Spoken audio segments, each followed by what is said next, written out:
الحمد لله نحمده ونستعينه ونستغفره ونؤمن به ونتوكل عليه ونعوذ بالله من شرور أنفسنا ومن سيئات أعمالنا من يهده الله فلا مضل له ومن يضلله فلا هادي له ونشهد أن لا إله إلا الله وحده لا شريك له ونشهد أن محمدًا عبده ورسوله الذي أرسله بالحق بشيرا ونذيرا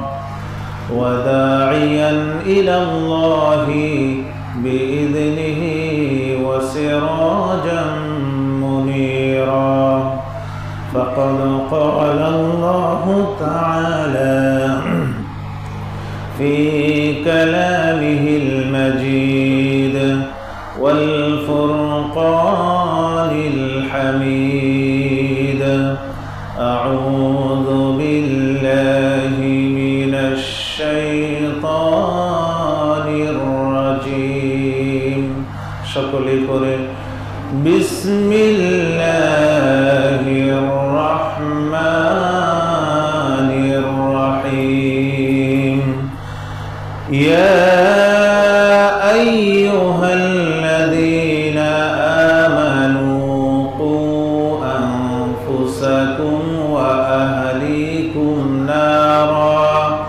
وقودها الناس والحجارة عليها ملائكة غلاظ شداد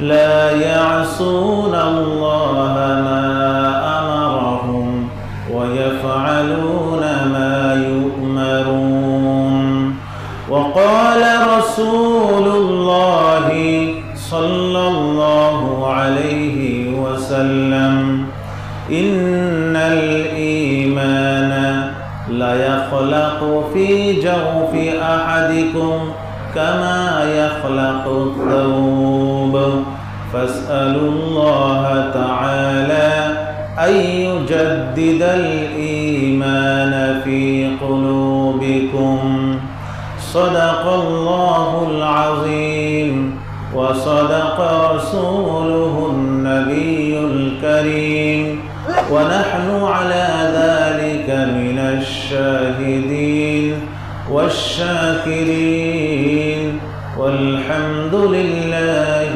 رب العالمين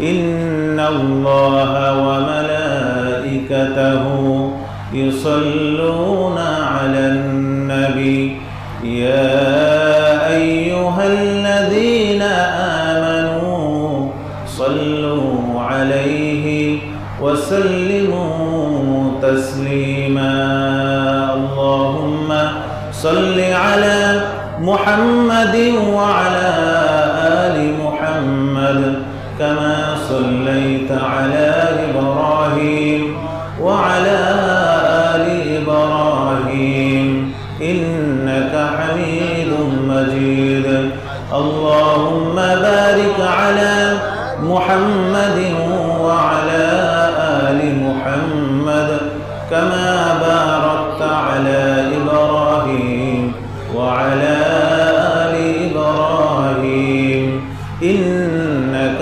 حميد مجيد بلغ العلا بكماله كشف الدجى بجماله حسنت جميع خصاله صلوا عليه وآله সম্মানিত মুআজ্জাজ মুহতারাম মহান রব্বুল আলামিনের দরবারে লাখ কোটি শুকরিয়া আদায় করি যে রব্বুল আলামিন আপনাকে, আমাকে, আমাদের সকলকে তার এই ঘরে উপস্থিত হয়ে তার মেহমান হওয়ার সুযোগ দান করেছেন, তৌফিক দান করেছেন, মেহমান হওয়ার নসিব দান করেছেন যে আল্লাহ তাআলা।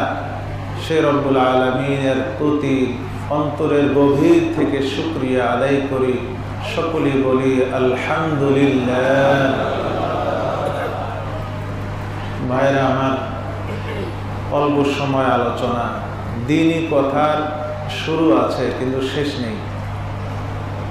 দ্বীনি কথার শুরু আছে কি নেই, শেষ নেই।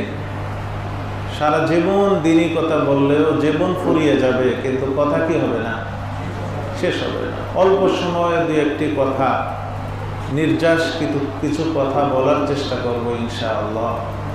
খুব মনোযোগ দিয়ে শুনবেন।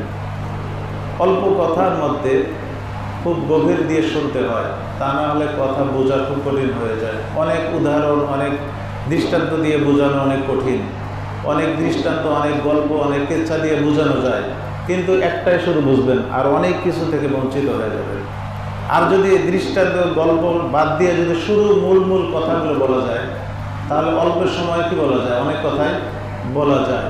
এটা বুঝতে হবে ইনশাআল্লাহ। আশা করি আপনারা বুঝবেন, যেহেতু সকলেই শিক্ষিত মহল, এই জন্য নির্যাস কথাগুলো বলা সহজ এবং বলতেও জুত পাওয়া যায়, যে এনারা বুঝবেন।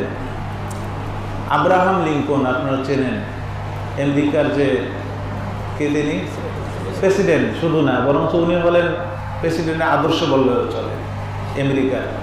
উনি ছিলেন অনেক বড় লেকচারার, আপনারা জানেন, অনেক বড় বক্তা ছিলেন।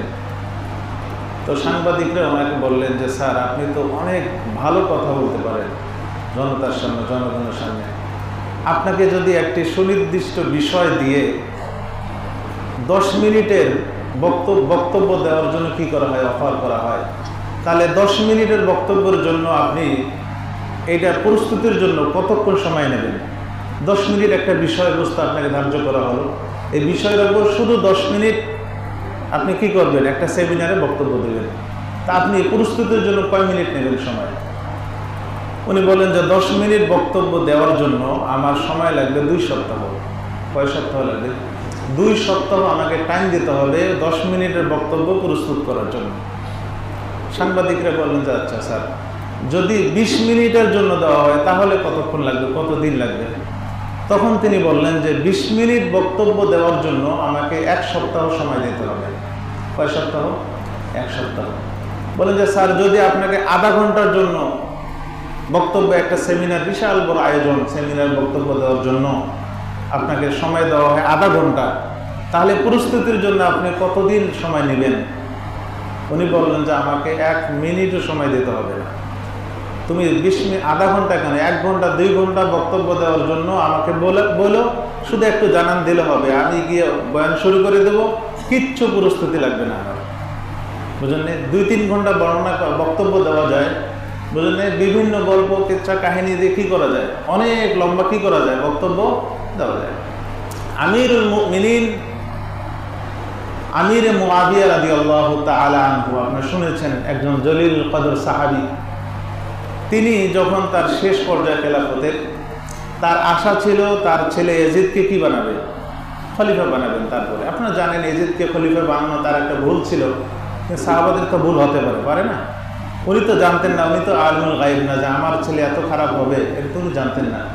তো ওনার শাসন আমলে উনি ছেলেকে ভালো দেখেছেন, ছেলের খারাপ অভ্যাসগুলো, খারাপ দিকগুলো তার কানে দেওয়া হয়নি, বিধায় বাবা মনে করতেন আমার ছেলে আমার মতো যোগ্য, স্বাভাবিক মানুষ তো উনি ওনার ছেলেকে খলিফা বানাবেন। তখন তিনি বিভিন্নভাবে বিশাল বড় একটা আয়োজন করেছেন। আয়োজনের মধ্যে একজন সেনাপতি যে ছিলেন, তাকে বললেন যে আপনি সর্বশেষ বক্তব্যটা দিয়ে দেন, মানুষ যেন সহজে তাকে খলিফা হিসেবে কি করে নেন, মেনে নেন। তো ওনাকে বক্তব্য দিতে দেওয়া হয়েছে, বিশাল বড় আয়োজন, লক্ষ লক্ষ মানুষের জমায়েত। উনি স্টেজে আসছেন, স্টেজে এসে হাতে তলোয়ার ছিল, সেনাবাহিনীর যে পোশাক থাকে, হাতে তলোয়ার ছিল, তলোয়ার নিয়ে উনি বক্তব্য দিচ্ছেন। বলতেছেন আইয়ুহাল মুমিনুন, হে মুমিনরা, আইয়ুহান নাস, হে লোক সকল। ডানে ছিলেন আমিরুল মুমিনিন, আমিরে মুআবিয়া ছিলেন। হাযা আমিরুল মুমিনিন, ইশারা করে বলতেছেন ইনি হলেন আমাদের বর্তমান কি আমিরুল মুমিনিন। ওয়া বা'দাহু হাযা, তারপরে হলেন ইনি, ইয়াজিদের দিকে ইঙ্গিত করে বলতেছেন ওয়া বা'দাহু হাযা, এরপরে ইনি। ওয়া ইল্লা ফাহাযা, আর যদি এনাকে না মানো তাহলে এই তলোয়ার। দেখেন বক্তব্য শেষ, খালাস। তিনটা বাক্য, হাযা আমিরুল মুমিনিন ওয়া বা'দাহু হাযা ওয়া ইল্লা ফাহাযা, তা না হলে এই তলোয়ার। কোনটা বেছে নিবে বলো? এতটুকু বাস, তিন বাক্য বলেছেন, বক্তব্য শেষ। ওয়া আখিরু দাওয়ানা আনিল হামদুলিল্লাহ। মানুষ বুঝে ফেলেছে, এখানে কি করা যাবে না, টেরিবেরি করা যাবে না। সকলেই তার হাতে কি নিয়ে নিলেন, ব্যাট নিয়ে নিলেন। ব্যাপারটা বুঝেন?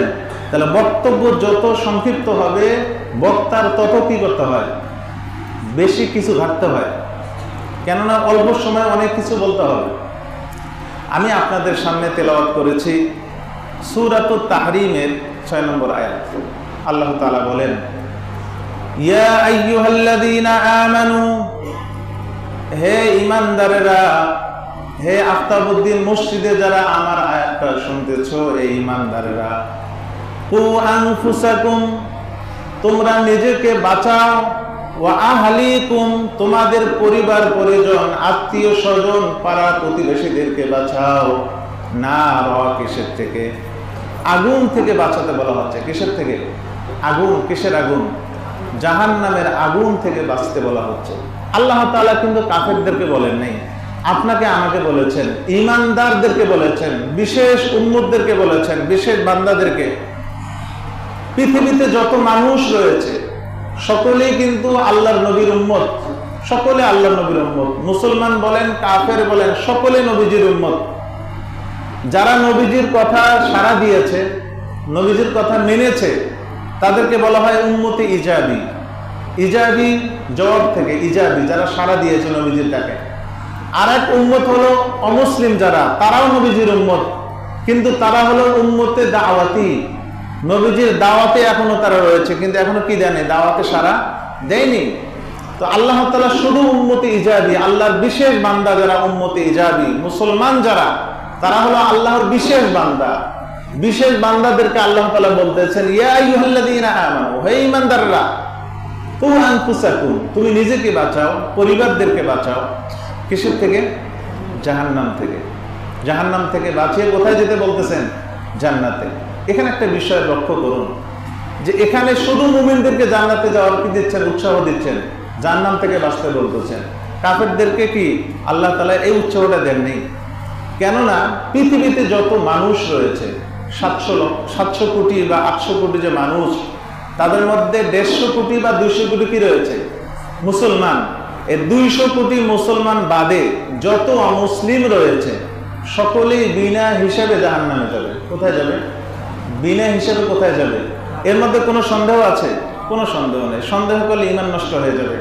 তো এই যে মুসলমান 150 কোটি বা 200 কোটি বাদে যারা অমুসলিম রয়েছে, তাদের হিসাব ছাড়া তারা কোথায় চলে যাবে? জাহান্নামে চলে যাবে। এটা ইয়াকিন রাখতে হবে। এরপরে আল্লাহ তাআলা বলতেছেন যে যারা তোমরা জান্নাতের আশায় রয়েছে ঈমান নিয়ে, তোমরা নিজেরাই শুধু জান্নাতে যাও না, নিজের পরিবার, সন্তান সন্ততি, স্ত্রী সন্তান সকলকে নিয়ে কই যাও, জান্নাতে যাও। কেন? জান্নাতে যেতে না পারলে না জাহান্নামে যেতে হবে। আর জাহান্নামে যাওয়া অর্থ হলো জাহান্নামের খড়ি হিসেবে ব্যবহার হবে। আল্লাহ তাআলা বলেন, ওয়াকুদুহান নাস ওয়াল হিজারা, জাহান্নামের খড়ি এই লাকড়ি হবে না, ইন্ধন এই লাকড়ি, আমাদের যে গ্যাস আর লাকড়ি এইগুলো নয়। জাহান্নামের খড়ি হবে হলো মানুষ, মানুষকে জ্বালানো হবে, মানুষ দিয়ে জাহান্নামকে জ্বালানো হবে। আর পাথর মূর্তিগুলো দিয়ে জাহান্নামকে কি করা হবে? জ্বালানো হবে। কত ভয়ঙ্কর অবস্থা!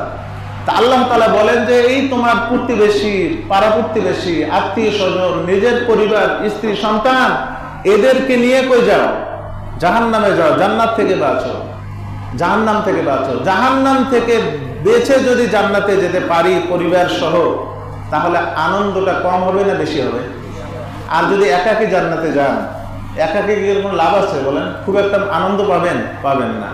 আপনি যদি একটা বড় অফার আসে, আমেরিকা থেকে আপনার কি গ্রিন কার্ড এসেছে, আমেরিকা যাচ্ছেন শুধু একাই, পরিবার ছাড়া, ভালো, কিন্তু ওইরকম ভালো লাগবে যদি পুরো ফ্যামিলিতে আসে। ব্যাপারটা বোঝেন নেই। আপনি ধরেন আপনার সন্তান এসএসসিতে কি পেয়েছে? জিপিএ 5 পেয়েছে, একবারে স্টার বা এর চেয়ে গোল্ডেন যেটা। তো এই আনন্দটা শুধু ফ্যামিলিতে রাখেন নাকি মিষ্টির দোকান খালি করে দেন? বলেন, মিষ্টির দোকান খালি করে এই আনন্দটা ভাগাভাগি করেন না?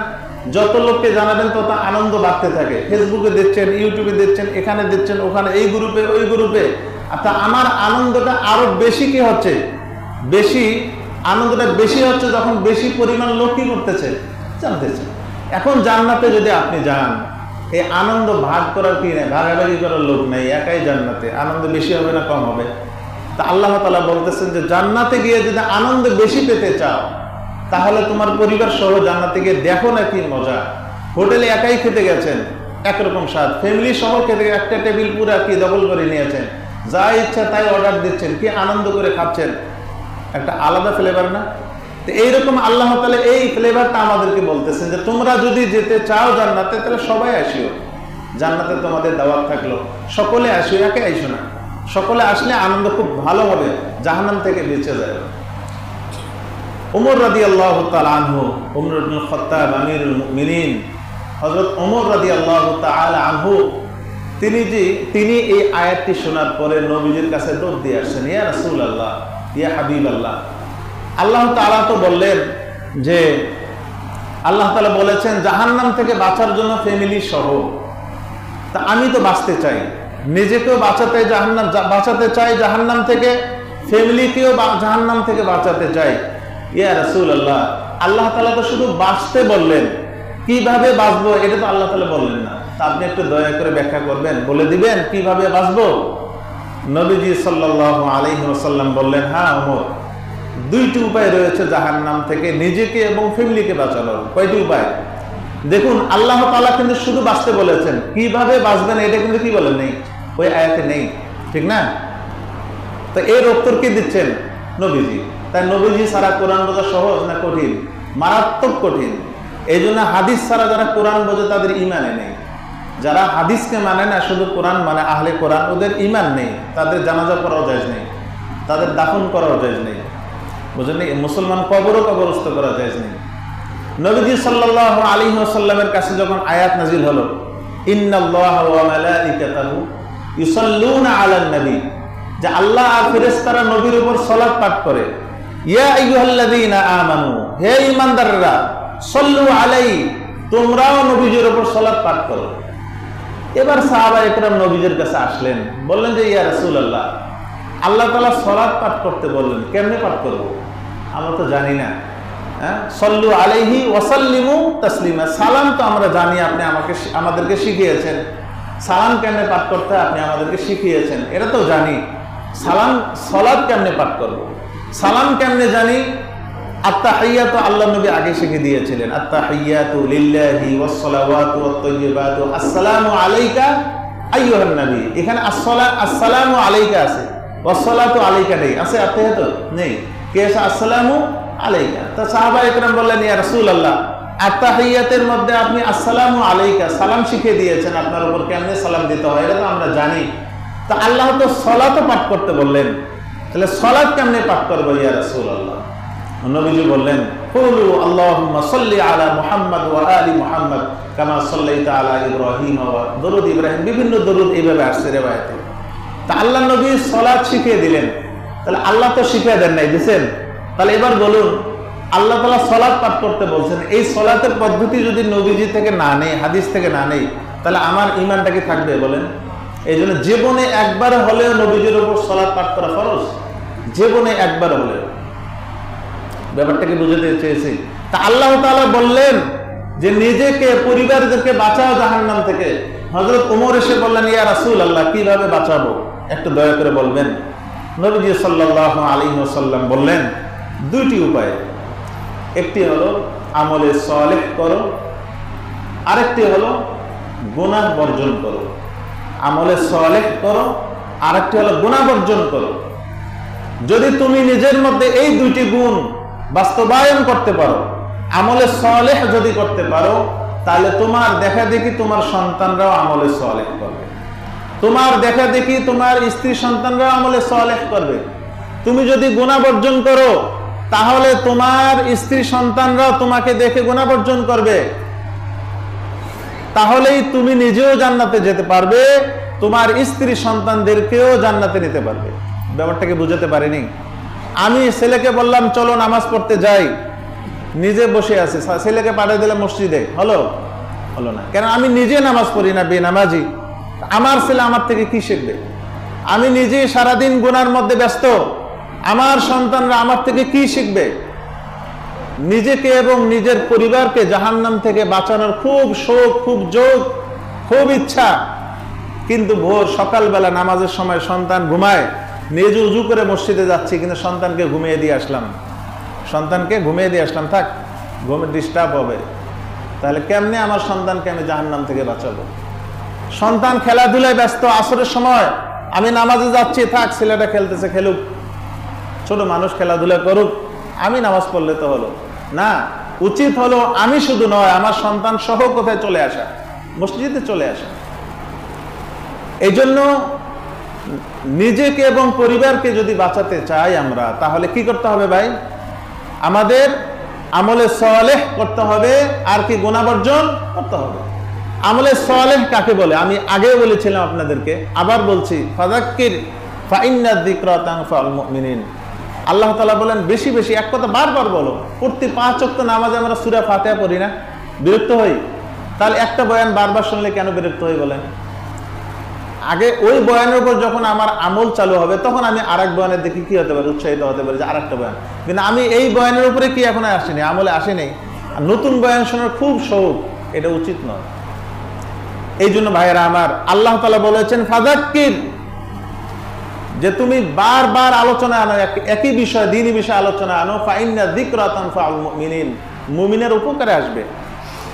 তো আমি যেটা বলেছিলাম, আমলে সালেহ হওয়ার জন্য শর্ত হলো 3টি। 1 নম্বর হলো ইমানদার হতে হবে। কোন বেঈমান থেকে কোন আমলে সালেহ হতে পারে না। পারে? কোন কাফের যদি কোন সুবহানাল্লাহ একবার বলে, কোন সওয়াব আছে? আমলে সালেহ হবে না, ঈমান লাগবে। 2 নম্বর হলো আমলটা হতে হবে ইখলাসের সাথে, আল্লাহ তাআলাকে খুশি করার জন্য, বাবা মাকেও নয়, স্ত্রীকেও নয়, বসকেও নয়, প্রতিবেশীকেও নয়, কাকে খুশি করার জন্য? শুধু আল্লাহকে খুশি করার জন্য আমলটা করছে, ইখলাস। 3 নম্বর শর্ত হলো নবীজির তরিকা অনুযায়ী হতে হবে। যে আমলটা নবীজির তরিকায় নেই, ঈমান আছে আমার, ইখলাসে খুব ভরপুর ইখলাস, কিন্তু কার তরিকায় নেই, নবীজির তরিকায় নেই, তাহলে এটা কখনোই আমলে সালেহ হতে পারে না। মিলাদের মধ্যে আমরা কিয়াম করি, অনেক জায়গায় কিয়াম হয়, দাঁড়িয়ে কিয়াম করা হয়, সামনে 2টা বালিশ দেওয়া হয় ফাঁকা, যে এই বালিশ রাখছেন কেন? 2 বালিশের মাঝখানে আবার ফাঁকা কেন রাখলেন? বলে নবীজি এখানে এসে বসবেন না, আউযুবিল্লাহ। নবীজিকে হাজির নাজির মানা হয়, এটা বেদাত না এগুলো? তো এটাকে আমলে সালেহ হবে? এই যে মিলাদ কিয়াম যে করলাম, এটাকে আমলে সালেহ হতে পারে? পারে না। কেন হতে পারে না? নবীজি কখনো করেন নাই, সাহাবা ইকরাম রাসূলের মৃত্যুর পরে এমনটা কখনোই করেন নাই, তাবিঈরা এমনটা কখনো করেন নাই। শিয়া যারা রয়েছে, শিয়ারা, তাদের ভিতরে ঈমান তো আছে, অনেক শিয়ার ভিতরে ঈমানও আছে, কিছু শিয়া তো বেঈমান, কিছু শিয়া তো একবারে মুরতাদ। হযরত আলীর যুগে ওই প্রকারের শিয়াকে আগুন দিয়ে জ্বালানো হয়েছিল। তারা ওই শিয়ার দল হযরত আলীকে আল্লাহ মানত। হযরত আলী বলতেন যে তোমরা আমাকে আল্লাহ মানে কেন? আল্লাহ তো এক, আমি তার বান্দা, আমি তো খলিফা, কিসের আমি আল্লাহ? আমি তো আল্লাহ নেই, আল্লাহ তো এক, খবরদার এই আকীদা পোষণ করবে না।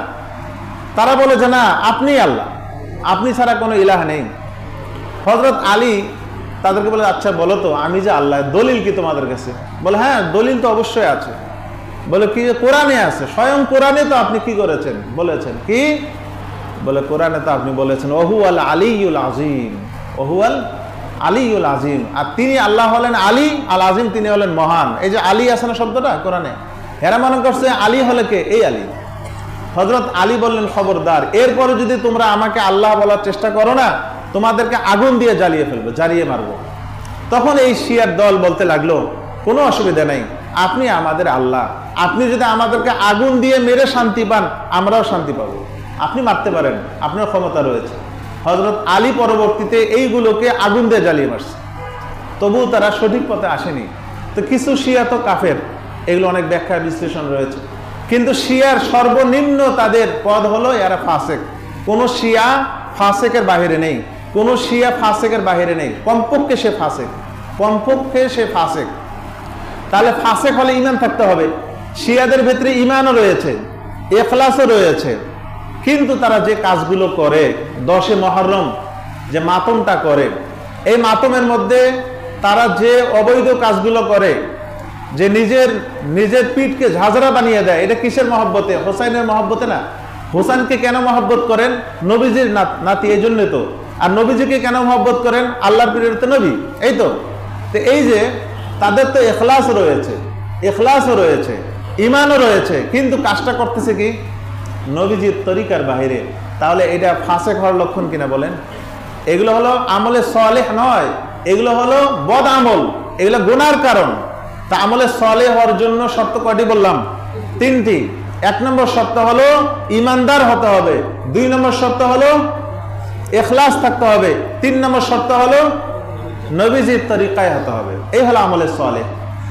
এই 3টি শর্ত নিয়ে যদি আমলে সালেহ করতে পারি আপনি আমি, তাহলে কিন্তু আমার বহুত সুবিধা আল্লাহ তাআলা দিয়েছে। এক একটা আমলে সালেহের একাধিক কি সুবিধা, এক একটা আমলে সালেহের অনেক সুবিধা আল্লাহ তাআলা দিয়েছেন। যেমন ধরুন নামাজ পড়লে গুনাহ মাফ হয়ে যায়, একটা তো আমলে সালেহ, আপনার নেক তো লেখাই হচ্ছে, পাশাপাশি গুনাহও কি হয়ে যায়। নবীজি সাল্লাল্লাহু আলাইহি ওয়াসাল্লাম বলেন, আস-সালাওয়াতুল খামসু ওয়াল জুমআতু ইলাল জুমআ কাফারাতুল লিমা বাইনাহুন্না মা লাম তাগশাল কাবাইর। নবীজি সাল্লাল্লাহু আলাইহি ওয়াসাল্লাম বলেন, এক ওয়াক্ত নামাজের পর আর এক ওয়াক্তের নামাজ পর্যন্ত কোনো ব্যক্তির যদি কোনো গুনাহ হয়ে থাকে, রব্বুল আলামিন মাঝখানের গুনাহগুলো মাফ করে দেন। বলেন সুবহানাল্লাহ। জুমার নামাজ পড়লাম, পরে জুমা আবার পড়তে আসলাম, জুমার নামাজ আবার পড়লাম, এই 2 জুমার মাঝখানে যে গুনাহগুলো হয়ে যায়, রব্বুল আলামিন আল্লাহর নবী বলেন যে মাঝখানে যদি কোনো গুনাহ হয়ে থাকে আল্লাহ তাআলা মাফ করে দেন। জোহরের নামাজ পড়লাম, আসর পর্যন্ত মাঝখানে কোনো গুনাহ হয়ে থাকলে, ছোট ছোট গুনাহ হয়ে থাকলে আল্লাহ তাআলা কি করে দেন? মাফ করে দেন। মা লাম তাগশাল কাবাইর। শর্ত হলো কবিরা গুনাহগুলো না করতে হবে। কি না করতে হবে? এন্ড কবিরা গুনাহ কয়টি, এগুলো আপনার জানা থাকতে হবে। কবিরা গুনাহ বাদ দিয়ে যেগুলো আছে এগুলো হলো সগীরা গুনাহ। সগীরা গুনাহ সর্বনিম্ন সগীরা গুনাহ কোনটি? যার নিচে কোনো সগীরা গুনাহ নেই, সর্বনিম্ন সগীরা গুনাহ, একেবারে জিরো পর্যায়ে সগীরা গুনাহ হলো কোনো বেগানা নারীর দিকে অনিচ্ছায় তাকানো। আপনি মাথা উঠেছেন, একজন মহিলার দিকে তাকিয়েছেন, সাথে সাথে মাথাকে কি করেছেন? চেহারা নিচু করেছেন আপনার দৃষ্টি। এই যে আপনি অনিচ্ছায় যে তাকালেন, এটাও একটা গুনাহ। এটা গুনাহ না? এটাও গুনাহ, কিন্তু এটা সর্বনিম্ন গুনাহ। আপনি এরপরে সুবহানাল্লাহ বলেন, ইস্তেগফার বলেন, বা আপনি একটা যে কোনো আমল করলে এই গুনাহ কি হয়ে যায়? মুছে যায়। এই গুনাহ কি হয়ে যায়? মুছে যায়। আর সর্বোচ্চ গুনাহ, কবিরা গুনাহ হলো, সর্বোচ্চ কবিরা গুনাহ হলো নামাজ তরক করা। কি করা? নামাজ তরক করা হলো সর্বোচ্চ কবিরা গুনাহ। এর চেয়ে বড় কোনো কবিরা গুনাহ নাই। শিরিক তো মুশরিক বানায় দেয়, শিরিক তো মানুষকে মুশরিক বানায় দেয়। এর নামাজ তরক করার চেয়ে বড় গুনাহ কোনটি? শিরিক করা। এটা গুনাহ শুধু না, এটা তো মুশরিক, কাফের বানায় দেয়, এটাকে মুশরিক বানায় দেয়। এরপরে যে কবিরা গুনাহ, এই গুনাহটা হলো কোনটি? নামাজকে তরক করা।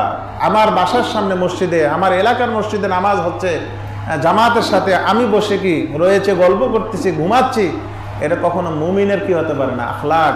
মুমিনের কখনো চরিত্র এমন হতে পারে না ভাইরা। এই জন্য আমি যেটা বলেছিলাম যে নামাজের মাধ্যমে গুনাহ মাফ হয়ে যায়, তেমনি ভাবে নামাজের মাধ্যমে আল্লাহ তাআলা রিজিকও কি করে দেন? বৃদ্ধি করে দেন। কারো যদি রিজিকের সমস্যা, আয় রোজগারের সমস্যা হচ্ছে, আপনি নামাজ কন্টিনিউ নামাজ পড়েন, জামাতের সাথে নামাজ পড়েন, ইনশাআল্লাহ আপনার রিজিক বৃদ্ধি পাবে। এটা আমার কথা নয়, স্বয়ং আল্লাহ তাআলা বলতেছেন, ওয়া'মুর আহলাকা বিস-সালাত, হে আমার বান্দা, তুমি নিজেও নামাজ পড়ো এবং তোমার পরিবারদেরকেও নামাজের নির্দেশনা দাও। পুরা পরিবার সহ নামাজি হয়ে যাও। পুরা পরিবার সহ যদি নামাজি হয়ে যাও, ওয়াস্তাবির আলাইহা, নামাজের উপর অবিচল থাকো। সাময়িকের জন্য নয়, নিয়ত করো যে নামাজ ধরলাম আর নিয়ে নামাজ ছাড়বো না। আমরা পুরা পরিবার সহ নামাজ যখন আদায় করবা, আল্লাহ তাআলা বলেন, লা নাসআলুকা রিজকান, তোমার থেকে আমি রিজিক চাই না, নাহনু নারযুকুকা, নামাজ পড়লে আমি তোমাকে কি দেই? দেখেন আল্লাহ তাআলা নিজে বলছেন কি দেই? রিজিক দান করি। ওয়াল আকিবাতু লিত্তাকওয়া, কিন্তু নামাজ যে পড়েছো শুধু রিজিক দুনিয়াতে দেব তা না, ওয়াল আকিবাতু লিত্তাকওয়া, যে শেষে যে তাকওয়াওয়ালাদের জন্য নামাজের মাধ্যমে যে তাকওয়া অর্জন হয়, এই তাকওয়ার আবার শেষ পরিণতি রয়েছে ভালো। কি রয়েছে? ভালো পরিণতি রয়েছে আখিরাতের ময়দানে। এই জন্য ভাইরা, নামাজ এমন একটি জিনিস, এর দ্বারা কি বৃদ্ধি পায়? রিজিকও বেড়ে যায়, রিজিক পায় বান্দা, পাশাপাশি তার গুনাহ মাফ হয়ে যায়। তবে নামাজটা হতে হবে জীবন্ত নামাজ। কি নামাজ হতে হবে? মরা নামাজ, মুর্দা নামাজ হলে কিন্তু কাজ হবে। নামাজ দুই প্রকার, একটা জীবন্ত নামাজ, একটা মুর্দা নামাজ। জীবন্ত নামাজ হলো যে নামাজের মধ্যে খুশু খুজু থাকে, সেই নামাজ হলো জীবন্ত নামাজ। যে নামাজটা নবীজির তরিকা অনুযায়ী, নবীজির বাতানো নিয়মে, নবীজির বাতানো জায়গায়, নবীজির বাতানো কায়দায় যদি নামাজটা পড়া হয়, এই নামাজটা হলো জীবন্ত নামাজ। আর যে নামাজ নবীজির বাতানো অনুযায়ী হচ্ছে না, তাহলে ওই নামাজটা হলো মুর্দা নামাজ। কোন রকম ফরজ আদায় হবে, কিন্তু এই যে বাকি যে কি সুবিধাগুলো কিছুই পাওয়া যাবে না। জীবন্ত নামাজের জন্য খুশু খুজু জরুরি। খুশু বলা হয় তেলাওয়াতের মধ্যে, আপনি যখন তেলাওয়াত করেন নামাজের মধ্যে, খুব বিনয়ের সাথে তেলাওয়াত করা। আল্লাহ তাআলা বলেন, ওয়া খাশআতিল আসওয়াতু লিররহমান। খাশা, খাশা থেকে হলো খুশু। খাশআতিল আসওয়াতু লিররহমান, আল্লাহর জন্য নিজের বিনয়ের সাথে, ভীতু সন্ত্রস্তের সাথে তেলাওয়াত করো। নামাজের মধ্যে তেলাওয়াত এইভাবে করা, আলহামদুলিল্লাহি রাব্বিল আলামিন, আর রহমানির রহিম, মালিক ইয়াউমিদ্দিন, ইয়্যাকা না'বুদু ওয়া ইয়্যাকা নাস্তাঈন, ইহদিনাস সিরাতাল মুস্তাকিম, সিরাতাল লাযীনা আন'আমতা আলাইহিম, গায়রিল মাগদুবি আলাইহিম ওয়ালাদ-দাল্লিন। এইভাবে কি করা? তেলাওয়াত। আর যদি আমি তেলাওয়াত করি খুব কি অহংকারের সাথে, নামাজের তাকবীরে তাহরিমা বাইনা বাইনা, আলহামদুলিল্লাহি রাব্বিল আলামিন, আর রহমান রহিম, মালিক ইয়াউমিদ্দিন, ইয়্যাকা না'বুদু ওয়া ইয়্যাকা নাস্তাঈন, এইভাবে যদি নামাজের মধ্যে তর্ক করি আল্লাহর সাথে, এই নামাজটাকে জীবন্ত নামাজ? খুশু হবে? খুশু হলো নামাজের তেলাওয়াতের মধ্যে কি করা? খুব বিনয়ের সাথে, মহাব্বতের সাথে কি করা? তেলাওয়াত করা। মহাব্বতের সাথে তেলাওয়াত করা, এই তেলাওয়াতটাই হলো খুশু। আর একটা হলো খুদু। খুদু বলা হয় মনকে কি রাখা? স্থির রাখা, মনোযোগ, নামাজের মধ্যে ধ্যান করা, ধ্যানের সাথে নামাজ পড়া। নামাজ পড়ছি, আল্লাহ তাআলা আমার নামাজ দেখতেছেন, আমি আল্লাহকে দেখতে পাচ্ছি। যদি আমি দেখতে পাচ্ছি না এমন হয়, তাহলে ধরে নেওয়া যায় আল্লাহ তো আমাকে দেখছেন। আমার তেলাওয়াতের মধ্যে যেন কোনো ভয়, কোনো ভুল না হয়ে যায়, কোনো ত্রুটি না হয়ে যায়, রুকু সিজদার মধ্যে ত্রুটি না হয়। নামাজের মধ্যে মৃত্যুর কথা স্মরণ করা বেশি বেশি, হাদিসে আছে।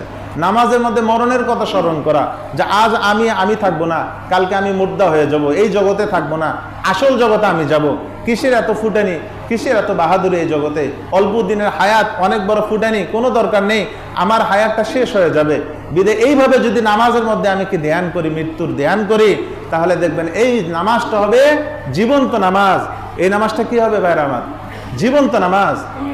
তো এই জীবন্ত নামাজের জন্য যেটা আমি বললাম সেটা হলো খুশু খুজু। আর একটা লাগবে হলো সুকুন। হাদিসের ভাষা সুকুন।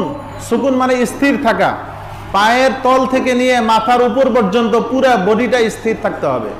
নামাজের মধ্যে নামাজ পড়তেছি, নাক চুলকে দিছি, কান চুলকে দিছি, মাথার টুপি ঠিক করতে আসি, এবার কি গা চুলকে দিছি, এইভাবে নামাজ পড়লে নামাজটা জীবন্ত হয় না। নামাজটা কি হয় না? জীবন্ত নামাজ হয় না। আপনি মনোযোগ তো চলে গেছে দুনিয়াবি কাজে। এই জন্য নামাজের মধ্যে হতে হবে স্থির, একেবারে স্থির। সাহাবায়ে কেরাম নামাজ পড়তেন, মাথায় এসে কি পাখি বসতো, মনে করছে একটা কি, একটা কোনো একটা কি গাছ অথবা দাঁড়িয়ে আছে, এইরকম স্থির হতে হবে। তা নামাজটা হতে হবে এভাবে আমাদের কি স্থির, খুশু খুজু। বর্তমানে আমাদের নামাজের মধ্যে মনোযোগ কম, ঠিক না? হাদিসে তো আসছে মনোযোগ কম হবে, খুশু খুজু কমে যাবে, হাদিসের মধ্যে আসছে। এই যে খুশু খুজু কমে যাচ্ছে, আমাদের দিলটা বড় শক্ত হয়ে গেছে, নামাজের মধ্যে কি ধ্যান আসে না, নামাজের মধ্যে চোখে পানি আসে না, খুশু খুজু আসে না। কেন আসে না জানবেন? শুনবেন? বলেন। যদি শুনতে চান তাহলে বলবো, তাহলে শোনেন, কিতাব থেকে বলছি। নামাজে যে আমাদের খুশু খুজু আসে না, এর জন্য দায়ী দুইটি জিনিস। দুইটি জিনিস দায়ী। এক নম্বর দায়ী হলো বাবা মা। কে দায়ী? বাবা মা দায়ী। নামাজে খুশু খুজু না আসার পেছনে কে দায়ী? আপনার বাবা মা। কেন বাবা মা দায়ী? ছোটবেলায় আপনাকে পড়িয়েছে বাবা মা, স্কুলে ধরেন পড়ালেন, ভালো কথা। আপনার অঙ্কের টিচারকে দিলেন 5,000 টাকা, কোরআনও আপনাকে পড়িয়েছেন, ভালো কথা, তাকে দিলেন 500 টাকা, 800 টাকা, 1000 টাকা। তা আপনার ছেলে সামনে দেখতেছে, আমার আরবি টিচার কত পাইলেন? 1000। ইংরেজি অঙ্কের টিচার কত পাইলেন? 5000। তাহলে ছেলের দিলের মধ্যে কোনটার গুরুত্ব বেড়ে গেল? অঙ্কের, ইংরেজি, ঠিক না? আরবির গুরুত্ব কমছে না কেন? কত দিল? 500, 1000। তার মানে এর গুরুত্ব কম। তাহলে ছোটবেলা থেকে আমার বাবা মা আমাকে গুরুত্ব শিখাচ্ছে, আমার আমলে, আমার দেখিয়ে যে দেখো গুরুত্ব কিন্তু এইটার বেশি, এইটার কম। বিরাট ছেলে যখন আস্তে আস্তে নামাজি হচ্ছে, সে নামাজের মধ্যে তেলাওয়াত, নামাজ, এটা তো 500 টাকার নামাজ, 500 টাকার রোজা, এগুলো তো নামাজ তেলাওয়াত দিয়ে করতে হয়, ঠিক না? এগুলো বাস গুরুত্ব কমে গেছে। গুরুত্ব কমে গেছে কিনা বলুন? এই যে এইটার জন্য দায়ী কে বলুন? আপনার আমার বাবা মা দায়ী, বা আপনার সন্তানের জন্য আপনি দায়ী। এগুলি হিসাব বুঝিয়ে নিয়েন কিয়ামতের দিন, বাইরে আমার বুঝিয়ে নিয়েন। এরপরে আরেকটি যে কারণ, সে কারণটা হলো যে ইবাদতের যে মূল্য, এটা আপনি আমি জানি না। আমাদের অঙ্গ প্রত্যঙ্গের মূল্য আপনি আমি জানি। একটা চোখ যদি কি হয়, হালকা একটু পাওয়ার কমে গেছে, সাথে সাথে ডাক্তারকে ভিজিট দিয়ে ভালো দামি চশমা ব্যবহার করতেছি। লেন্স লাগাতে হলে হাজার হাজার লক্ষ লক্ষ টাকা খরচ করে কি লাগাচ্ছি? লেন্স লাগাচ্ছি না আমরা একটা চোখের জন্য। হ্যাঁ, একটা হাত ভেঙে গেছে, হাত লাগার জন্য কত দৌড়াদৌড়ি করতেছি, করি না আমরা? বলেন। একটু ব্রেনে মাথা ব্যথা ঠিক করার জন্য হাজার হাজার টাকা ব্যয় করতেছি। কেন? এটা মূল্য জানি আমি। আপনাকে যদি বলি আপনার চোখটা, একটা চোখ আপনি আমাকে খুলে দেন, আপনাকে 1 কোটি টাকা দেবো, রাজি হবেন? হবেন না। যদি বলে নাকটা কেটে দেন, 1 কোটি টাকা দেবো, দিবেন? কারণ নাকের মর্যাদা আপনি বুঝেন, নাকের মূল্য আপনি জানেন, চোখের মূল্য আপনি জানেন, আপনার ব্রেনের মূল্য আপনি জানেন, কিন্তু একটা ইবাদতের মূল্য কি আপনি জানেন না? একটা ইবাদতের মূল্য যে কি, এই জান্নাত যে কত বড়, কত কোটি কোটি কোটি কোটি লক্ষ এর চেয়েও বেশি দামি, এটা আপনার আমার জানা নেই, মূল্য জানি না। যার কারণে নামাজে আমাদের কি নেই? গুরুত্ব নেই। এই নামাজের গুরুত্ব যদি বুঝতাম আমরা, তাহলে প্রতি ওয়াক্তে আমরা লাখ লাখ টাকা সদকা করে নামাজে আসতাম। যে আল্লাহ আপনি আমাকে সুযোগ দেন, একটিবার কি জোহরের নামাজটা পড়ি।